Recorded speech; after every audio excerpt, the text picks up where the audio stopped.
요한 계시록 말씀을 통해 다시 오실 주님을 소망하는 한 해가 되기를 바랍니다. 요한 계시록을 읽으면서 많은 성도들이 빠지게 되는 오류가 있습니다. 그것은 계시록에 나타난 많은 환상들을 어느 특정한 시간과 장소, 사건, 사람, 심지어는 어떤 나라, 어떤 기관들로 대입하여 해석하고자 하는 것입니다. 이러한 해석들은 반드시 오류에 빠지며 또 많은 이단 사이비들이 잘못된 종말론을 통해서 자신들을 따르게 하는 데 사용되고 있습니다. 요한계시록에 나타난 많은 환상들을 우리를 복잡게 하려고 주신 것이 아니라 우리가 다시 오실 예수님을 소망할 때 이 세상에 흔들리지 않도록 우리를 견고하게 붙잡아 주도록 우리의 상상력을 통해서 확신을 주도록 하신 것인데, 어느 특정한 시간과 장소, 사건, 사람으로 대입하며 해석하는 해석법으로 인해서 많은 잘못된 종말론들이 나왔습니다. 미국에서도 휴거라는 단어가 유행하면서 유명한 많이 팔린 레프트 비하인드라는 소설들, 다 이러한 해석법에 의해서 많은 성도들에게 알려졌죠. 저도 중고등학교 때 휴거에 관한 그런 책도 읽은 적도 있고, 그런 책들을 보면 뭔가 긴장이 되고 예수님을 잘 믿었다는 생각이 들면서도 이 시대의 올바른 관점, 분별력을 가지고 현실에 더 충실하게 보다는 도피적인 그러한 태도를 가지게 되고, 또 다시 오실 예수님을 소망하는 그런 믿음보다는 잘못된 그런 신앙의 모습으로 흐르는 경향이 많아지는 것이 사실입니다. 그래서 요한계시록을 읽을 때는 그 핵심 중심 메시지와 또 핵심 구조를 파악하고 우리가 이해하는 것이 중요합니다. 요한계시록을 통해 주시는 핵심 메시지는 분명합니다. 어린 양을 따르라라는 것입니다. 그래서 요한계시록 전체를 우리가 살펴볼 때 이 어린 양을 따르는 것에 초점을 두어서 가능하면 설교 제목도 바꾸지 않고 매주 어린 양을 따르는 것에 초점을 두고자 하는 것입니다. 그래서 여러분들이 매주 올 때 왜 이렇게 설교 제목이 안 바뀌고 매주 똑같은가, 그런 생각을 하지 말고 다 전략이 있다라고 이해하시면 되겠습니다.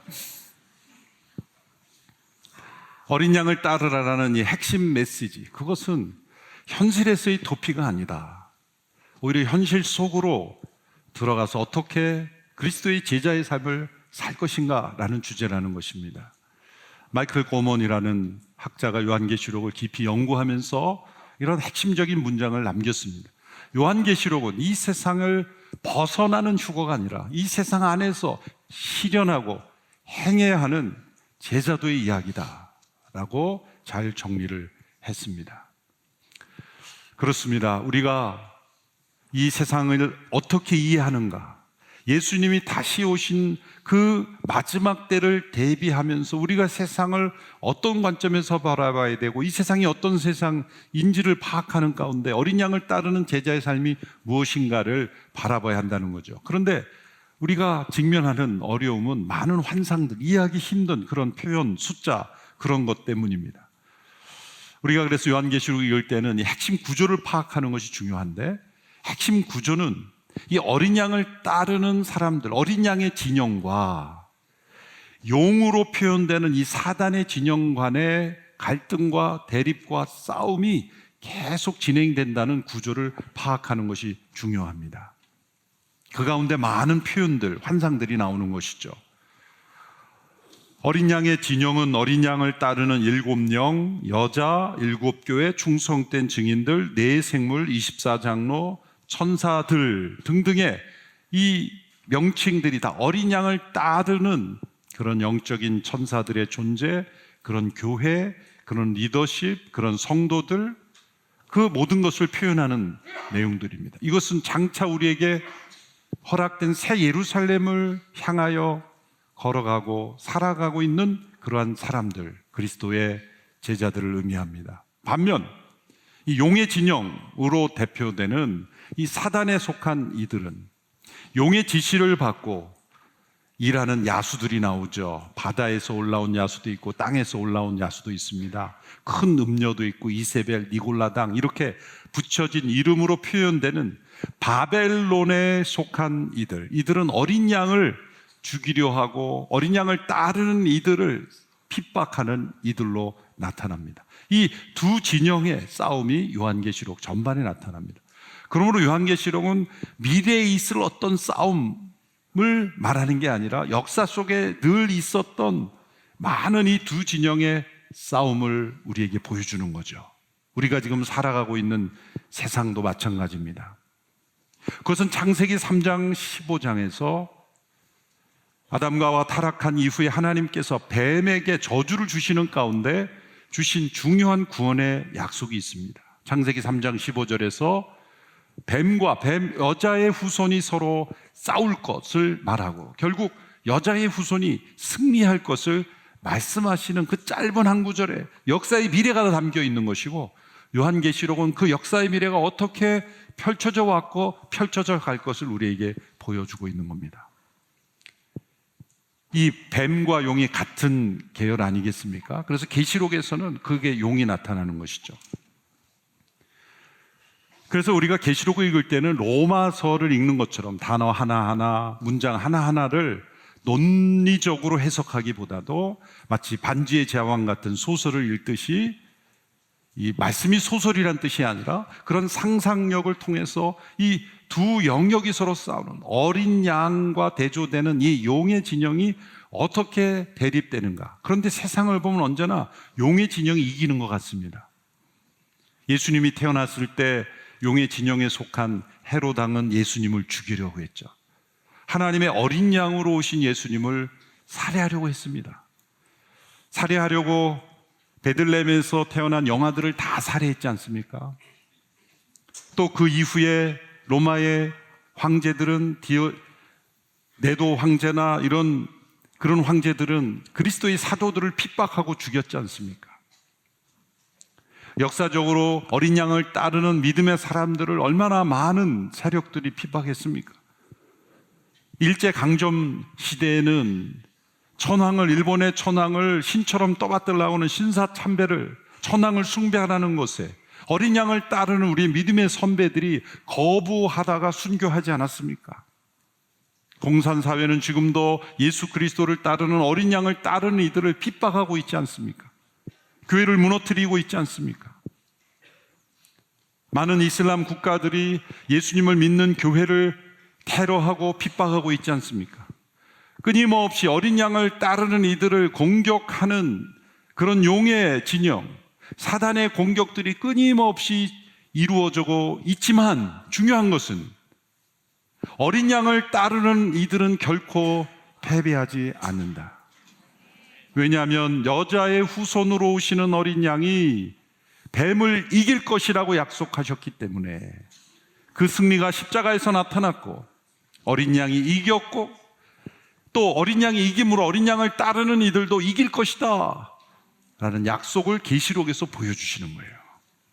그래서 우리가 그런 반지의 제왕 같은 소설도 읽을 때 결국은 그 결말을 우리가 알지만 그 과정에서 얼마나 드라마틱하게, 또 때로는 길을 잃어버리고 때로는 알 수 없는 골짜기에 빠지고 그 모든 상황을 극복해 가면서 승리가 더 확실하고 승리의 그 기쁨이 더 넘치지 않습니까? 그래서 요한계시록 17장 14절의 말씀이 매우 중요합니다. 요한계시록 17장 14절의 말씀을 우리 한 목소리로 읽어보겠습니다. 시작. 그들은 어린 양을 대적해 싸울 것이나 어린 양이 그들을 이길 것이다. 이는 그가 만주의 주시며 만왕의 왕이시기 때문이다. 또 그와 함께 있는 사람들, 곧 부르심과 택하심을 받은 충성된 사람들도 이길 것이다. 이길 것이다. 이게 요한계시록을 쓴 목적이에요. 그래서 이 구절이 너무 중요한 구절이에요. 그래서 요한계시록을 읽으면서 666, 14만 4천 여기에 동그라미 치면서 읽으면 안 돼요. 정말 중요한 말씀이 이 구절이에요. 숫자를 해석하느라 시간 낭비하면 안 됩니다. 큰 줄거리의 구조를 봐야 돼요. 어린 양을 대적하여 싸우는 이 용의 진영, 이 사단의 진영이 끊임없이 어린 양을 대적하고 어린 양을 따르는 이들을 공격하지만 끝까지 부르심을 지키고 끝까지 충성된 자들은 반드시 이길 것이다. 요한계시록을 처음 읽었던 독자들, 요한 시대의 믿음의 사람들에게 먼저 어떤 메시지를 주셨는가를 먼저 이해를 해야 오늘 우리에게 이 말씀을 제대로 적용할 수가 있습니다. 성경을 해석하고 적용할 때는 이 성경의 첫 번째 독자들에게 어떤 말씀이 주어졌는가를 항상 염두에 둬야 돼요. 그리고 오늘 이 시대에 어떤 메시지를 주는가, 그 시대에 주어진 메시지를 깨달아야 모든 시대에 주어진 메시지를 정확하게 깨달을 수 있기 때문이죠. 사도 요한 자신이 밤모섬에 유배되어 있습니다. 왜 그가 유배되어 있을까요? 심각한 죄를 졌기 때문이 아닙니다. 그는 부활하신 예수님을 증거했을 뿐입니다. 그런데 부활하신 예수님을 증거하는 것이 로마 제국이 보기에는 위협으로 느꼈기 때문입니다. 그는 군사력도 없고 정치력도 없습니다. 그런데 왜 그를 유배시켰습니까? 당시 로마 제국은 정치범들을 에게 인근의 여러 섬들에 유배하곤 했죠. 그를 정치범으로 취급한 겁니다. 그런 정치활동을 한 적이 없습니다. 그는 부활하신 예수님을 전했을 뿐입니다. 그가 유배당한 것은 어린 양을 따르는 사람이었고 앞서 따르는 지도자였기 때문입니다. 예수님을 믿는 소수의 그리스도인들이 로마 제국이 볼 때는 위협이라고 여겼기 때문입니다. 오늘날도 이슬람인에서 교회를 허용하지 않고 예수 믿는 이들을 핍박하고 공산사회에서 교회를 허용하지 않는 이유는 무엇입니까? 어떤 정치력을 추구하는 세력도 아닌데 왜 허용하지 않는 것입니까? 그들을 위협한다고 느끼기 때문이고, 그들이 추구하는 이념 너머에 하나님을 대적하는, 하나님의 주권을 인정하지 않는 이념이 있기 때문이죠. 어린 양을 따르는 이들을 공격하는 세력 편에 설 가능성이 높은 것입니다. 요한이 그런 이유로 밤모섬에 유배되어 있고, 또 요한이 목회했던 그런 교회 성도들 또한 같은 상황에 처해 있는데, 이 사람들이 요한계시록을 읽었을 때 어떠한 생각을 하게 될지를 우리는 먼저 생각해야 하는 거예요. 단지 미래에 일어날 일들을 순서대로 대입해가서 우리 시점에서 미래에 이러한 일들이 있을 것이라고 점치듯이 그렇게 해석하라고 준 게 아니라, 과거의 시대도 그렇고 오늘 이 시대도 그렇고 미래의 시대도 그렇고 모든 시대의 모든 어린 양을 따르는 사람들에게 적용되는 메시지를 우리에게 주시는 거예요.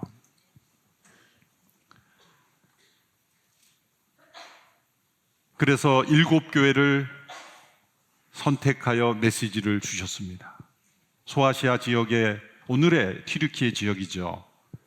7교회에게 주시는 메시지를 요한이 받습니다. 이 7교회에 주신 메시지는 각기 다른 교회에 편지 한 통씩 7통을 보내진 것이 모아진 것이 아니라 모두가 같이 회람하는 식으로 읽혀졌던 겁니다.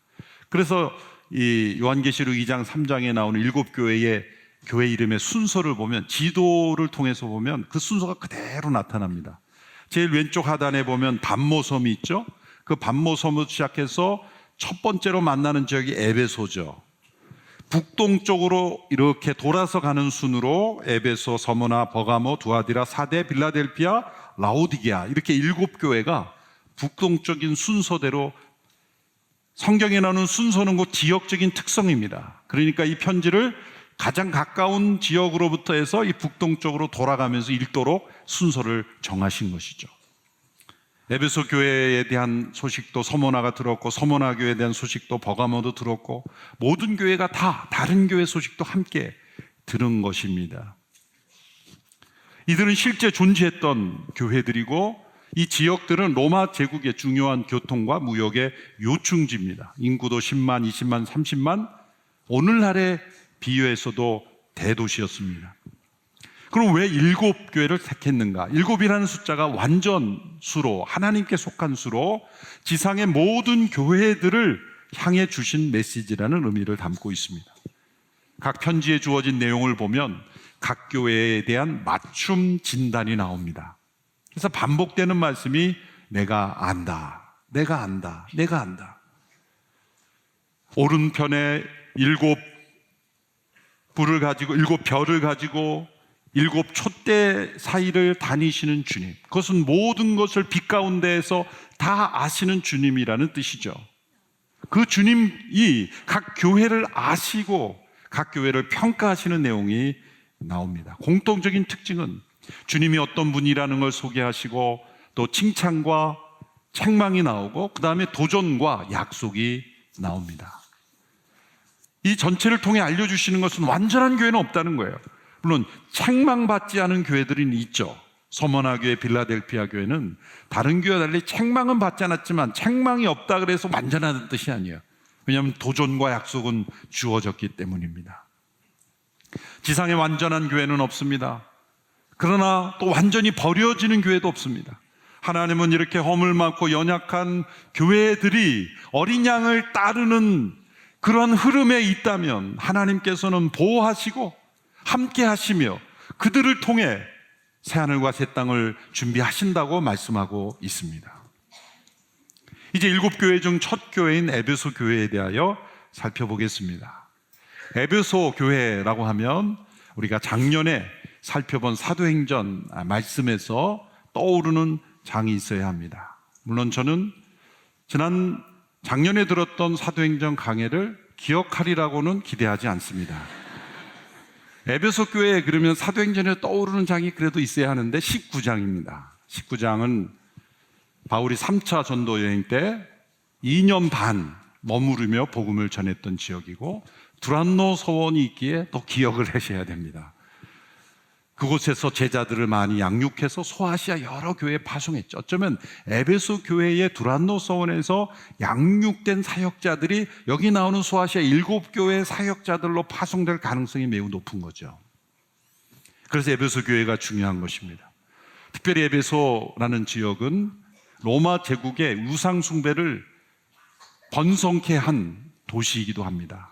많은 신전이 있었고 그 중에 아데미 신상이라고 하는 미니에이처죠. 그러니까 작은 소형 신상들이 만들어졌는데 다산과 풍요를 상징하는 아데미 은신상을 에베소에서 많이 만들었습니다. 그런데 바울이 에베소에서 복음을 전하면서 변화되는 사람들이 많아지면서 우상에서 떠나면서 그 아데미 신상 수입이 줄어드는 거예요. 매출이 급격하게 감소한 거죠. 원인을 보니까 이 사도 바울과 그 제자들이 예수님을 전하는 에베소 교회 때문이다. 그래서 폭동까지 일어난 것이 사도행전에 나타나고 있습니다. 바울이 이 사역을 한 이후에 에베소 교회를 목회한 사람이 디모데이고 디모데 후에 3대로 에베소 교회를 목회한 지도자가 사도 요한입니다.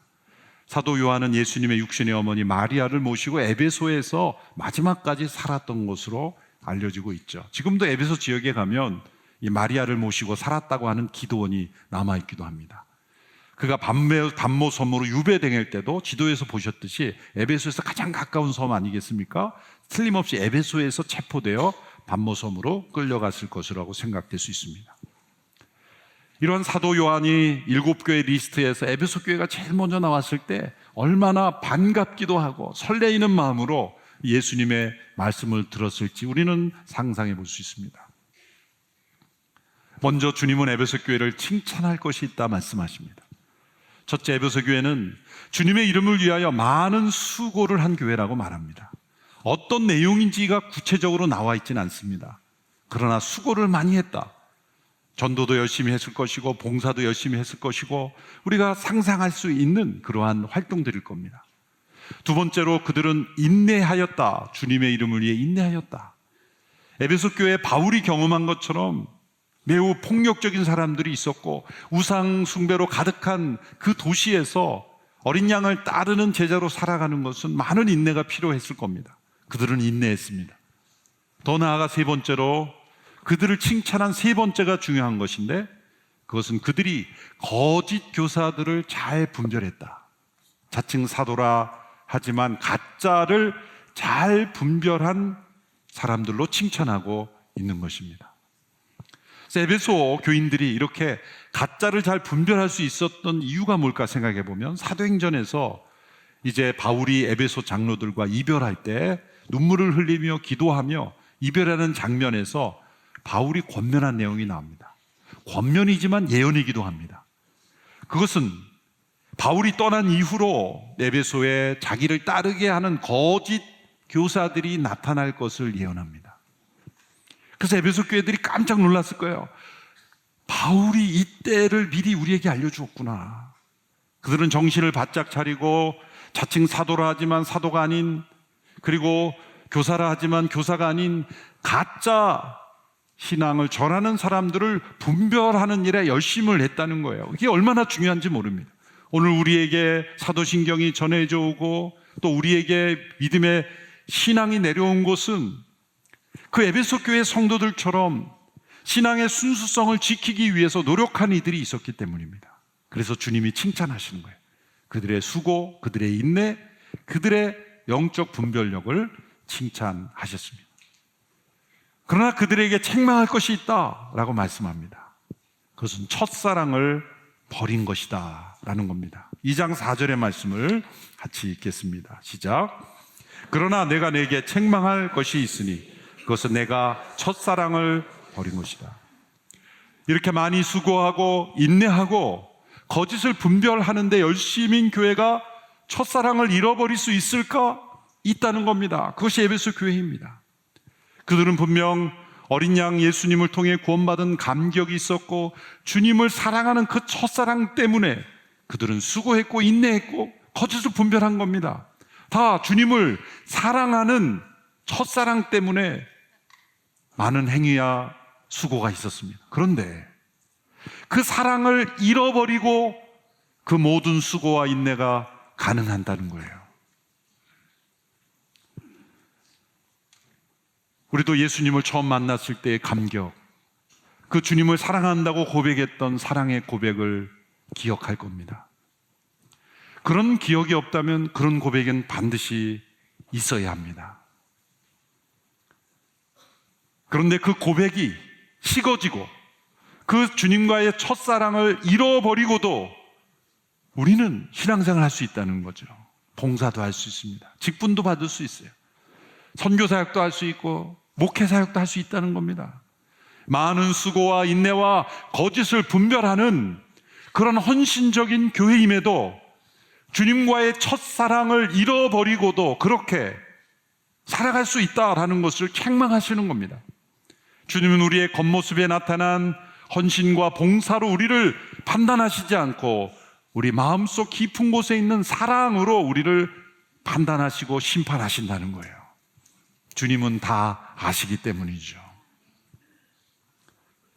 결혼한 부부가 서로 사랑해서 결혼했지 않습니까? 그 첫사랑에 그 감격이 있지 않습니까? 그런데 부부가 오래 살다 보면 첫사랑을 잊어버리고도 오래 같이 살 수 있는 거예요.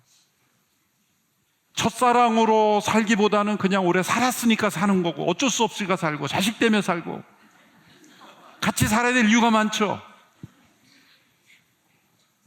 그런데 첫사랑을 잃어버린 사랑이라면, 그 관계라면 얼마나 불행할까요?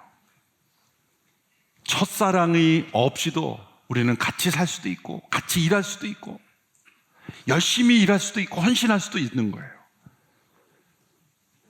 그것을 지적한 말씀이 고린도전서 13장 아니겠습니까? 첫사랑을 없이도 성령의 은사가 있을 수 있어요. 내가 천사의 방언을 할지라도, 3절에서는 내 몸을 불사르게 내어줄지라도, 그런 헌신적인 수고도 있을 수 있다는 거예요. 3절의 말씀을 보시면 고린도전서 13장 3절에 만일 내가 가진 모든 것으로 남을 돕고 또 내 몸을 불사르게 내줄지라도 내게 사랑이 없으면 나는 아무 소용이 없습니다.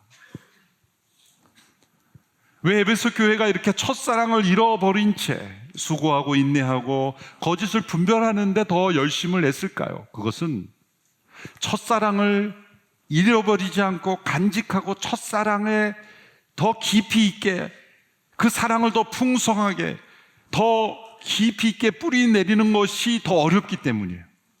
다른 말로 말하자면 사랑이 아닌 수고와 인내와 헌신이 더 쉽다는 거예요. 첫사랑을 더 깊이 하고 더 풍성하게 만드는 것이 더 어려운 일이기 때문에 사실 우리가 수고하고 헌신하고 활동하는 것이 그것이 나쁜 게 아니죠. 다 선한 거잖아요. 여기 에베소 교인들이 헌신한 것을 주님이 칭찬하신 것은 잘한 것이고 선한 것입니다. 그런데 최선의 것을 빼뜨려서는 안 된다.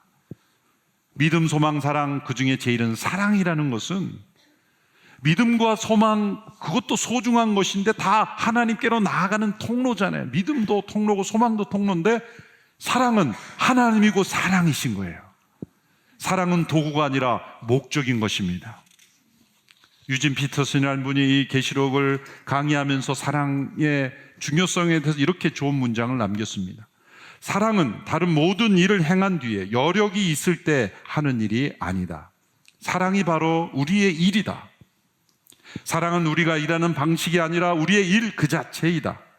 다른 일들이 사랑을 지원할 수 있고 사랑에서 자라날 수 있고 사랑으로 이어질 수 있지만 우리가 사랑하지 않는다면 창조되고 구원받은 목적을 행하지 않는 것이다.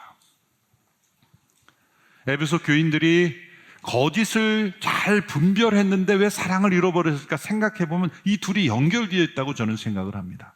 왜냐하면 교회 역사적으로 보면 이 신앙과 교리의 순수성을 추구하는데 열심인 사람들이 되게 사랑을 잃어버린 경우가 많아요. 역사적으로 보면 이 신앙의 퓨리티, 교리적이건 신앙적이건 순수성을 지키려고 하는 사람들이 사랑 없어지는 경우가 많아요. 대표적인 게 청교도입니다. 우리가 청교도를 퓨리탄이라 그러잖아요. 퓨리탄이라고 불렀던 그분들이 열심히 신앙적인 순수성을 지키려고 사실 그들이 아메리카 대륙으로 건너왔고 했지만 이 청교도의 흑 역사, 어두운 그늘을 보면 끔찍합니다. 그들이 정말 영혼을 사랑하기보다 교리적인 그걸 지키기 위해서 더 많은 그러한 에너지를 쏟아부었던 걸 알 수가 있어요. 청교도들이 저 멀리서 유아 세례를 받게 한다고 주일날 몇 시간씩 기차를 타고 온 성도가 있는데 주일 성수를 어겼다고 내쫓은 경우도 있고요. 영혼에 대한 사랑을 잃어버리는 거예요. 점점 더 율법적이 되는 거죠. 우리 한국 교단도 보면 장로교의 분열의 역사는 이 퓨리티를 추구한 사람들이 다 일어난 거예요. 교리적으로 오염됐다고 생각해서 이제는 더 이상 하나 될 수 없다 그래서 분열했어요. 그 자체는 어쩔 수 없는 경우들도 있죠. 그런데 사랑을 잃어버리면 안 되는데 사랑을 잃어버리고 순수성만 추구하다 보니까 어떻게 되냐면은 같이 나온 사람들끼리도 보니까 너도 아닌 것 같은데 너도 오염된 것 같아. 그러면서 서로 너가 더 오염됐어. 아니 너가 더 오염됐어. 그러면서 싸우면서 또 분열이 되는. 그래서 한국 장로교가 수백 개가 된 것은 다 그 여파예요. 그분들의 말 들어보면 우리는 순수하려고 한 거예요. 그런데 에베소 교회처럼 첫사랑 주님을 사랑하는 사랑이 있었다면 그렇게 많은 분열은 없을 수 있었다라는 겁니다. 과거 영국에 한참 영국 교회가 부흥할 때 대표적인 지도자들이 위필드와 웨슬리 아닙니까? 조지 위필드와 존 웨슬레가 대표적인 지도자였죠. 그런데 조지 위필드는 이 장로교와 침례교 쪽의 전통을 만들었고 웨슬리는 감리교적 전통의 대표적인 리더가 됐죠. 그만큼 교리적으로 오늘날 교파가 나눠진 것처럼 이 두 사람 사이에 교리적인 시각이 첨예하게 대립되는 분이 몇 부분이 있었어요. 그래서 영국에서의 신문에 일간 신문에 그게 논단으로 서로 나올 정도였어요. 오늘날에 그런 건 안 실어주지만 과거 영국엔 그런 게 신문에 실릴 정도였어요. 그러니까 그 따르는 사람들이 첨예하게 서로를 공격했죠. 어느 날 위필드를 따르는 제자들이 위필드에게 말해, 선생님, 저 웨슬리를 따르는 사람들 보니까 웨슬리는 천국에서 우리가 보기 어렵겠네요. 교리적으로 틀렸기 때문에 천국 못 간다는 얘기죠. 그랬더니 위필드가 하는 말이 나도 그렇게 생각해. 그러는 거예요. 그랬더니 우리가 맞았다 생각해서 그랬더니 그런데 못 보는 이유가 있어. 그거는 존 웨슬리는 예수님 가장 가까이 있고 당신과 우리들은 예수님 멀리 있기 때문에 못 보는 거야. 얼마나 멋있는 말입니까? 제자들을 야단친 거죠. 교리적으로는 우리가 이렇게 생각이 다르지만 내가 보기에 웨슬리는 예수님 가장 가까이 있는, 나와 너희들보다 훨씬 더 예수님 가까이 있기 때문에 우리가 그 사람 못 볼 거야, 천국에서. 이게 사랑이에요. 이 사랑은 상대방을 존경하고 배려하고, 나와 생각이 다르지만 그 사람을 인정해주는 그러한 태도. 믿음 안에서도 우리가 사랑을 잃어버릴 때 서로 옳고 그름을 따지다가 사랑을 잃어버리는, 그래서 에베소 교인들이 이렇게 신앙의 퓨리티를 추구하다가 가짜를 분별하다가 때로는 그 가짜를 판단하는 칼로 그냥 형제자매를 다 칼로 그냥 난도질하는, 그래서 서로 간의 사랑도 잃어버리는 경우가 일어나지 않았나 생각을 하게 됩니다. 에베소 교회에게 이제 도전을 주십니다. 5절의 말씀이죠. 같이 읽어보겠습니다. 시작. 그러므로 너는 어디서부터 잘못됐는지 생각해보아 회개하고 처음에 행했던 일들을 행하여라. 만일 그렇게 하지 않고 회개하지 않으면 내가 내게로 가서 내 촛대를 그 자리에서 옮길 것이다. 매우 심각하게 도전하십니다. 회개하지 않으면 촛대를 옮길 것이다. 더 많이 수고하고 더 많이 헌신하고 더 많이 봉사하지만 촛대를 옮긴다고 말씀하지 않으셨습니다. 첫사랑을 잃어버린 것을 다시 되찾지 않으면 촛대를 잃어버린다 그랬습니다. 놀랍게도 한국교회가 때로 쇠퇴해지는 것은 많은 활동이 없어서가 아닙니다. 수고와 봉사가 없었기 때문이 아닙니다. 첫사랑을 잃어버렸기 때문에. 주님이 촛대를 옮기신다고 말씀하셨어요. 그리고 실제로 에베소 교회에는 그 촛대가 옮겨졌어요.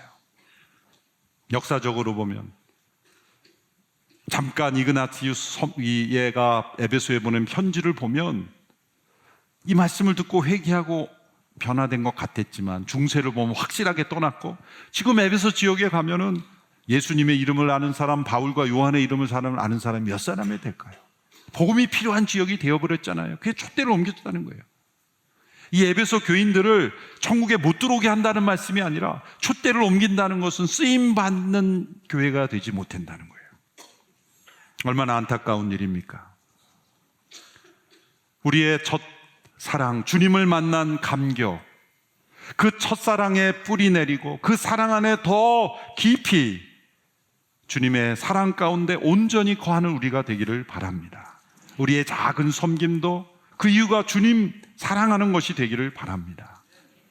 나 자신을 드러내는 것이 아니라, 나를 만족시키는 것이 아니라 주님께 대한 사랑이 되어야 합니다. 말씀대로 이렇게 회개하는 자들에게는 약속을 주십니다. 7절의 말씀을 우리 같이 함께 읽겠습니다. 7절 시작.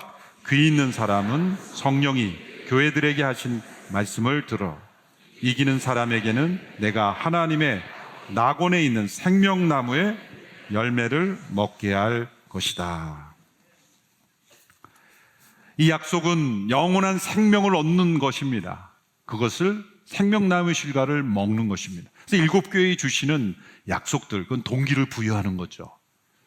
이 승리를 위해서 열심히 힘을 내도록 동기를 부여하는 말씀인데, 이 에베소 교회는 생명나무 실과를 먹는 것으로 약속을 줍니다. 이게 영원한 생명을 누리는 모습이죠. 근데 각 교회마다 다른 모습으로 말씀을 합니다.